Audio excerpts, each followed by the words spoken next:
মোৰ হাতত ডক্টৰৰ প্ৰেছক্ৰিপশ্যন আছে। এইটো ইলেকশ্যনৰ লগত ঘটনা হয় নে নাটক হয়, এই দুইটাৰ মাজত তদন্তৰ প্ৰয়োজনীয়তা আছে। কাৰণ তেজপুৰ মেডিকেল কলেজত যাওঁতেও ডাক্তৰে তেওঁক ৰাখিব খোজা নাই, বোলে আপোনাৰ গাত ইঞ্জুৰিয়ে নাই, আপোনাক কেনেকৈ ৰাখিম। তেজপুৰ মেডিকেল কলেজ এখন গভৰ্ণমেণ্ট মেডিকেল কলেজ, সেইকাৰণে তেখেত যিহেতু কংগ্ৰেছ দলৰ প্ৰাৰ্থী আৰু কংগ্ৰেছ দলৰ কোনো কথাই তদন্ত নোহোৱাকৈ বিশ্বাস কৰিব নালাগে। সেইকাৰণে মই নিৰ্বাচনী আয়োগক ক'ম যে আপোনালোকে এটা নিৰপেক্ষ তদন্ত কৰক।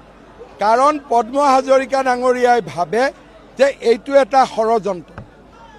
গতিকে ডক্টৰৰ কথা শুনিম নে কংগ্ৰেছৰ কথা শুনিম। তথাপিতো মই যিহেতু মুখ্যমন্ত্ৰী, কাৰো ছাইড লোৱাটো উচিত নহয়।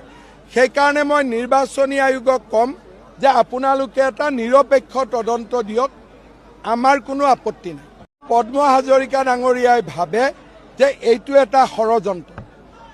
গতিকে ডক্টৰৰ কথা শুনিম নে কংগ্ৰেছৰ কথা শুনিম। তথাপিতো মই যিহেতু মুখ্যমন্ত্ৰী, কাৰো ছাইড লোৱাটো উচিত নহয়।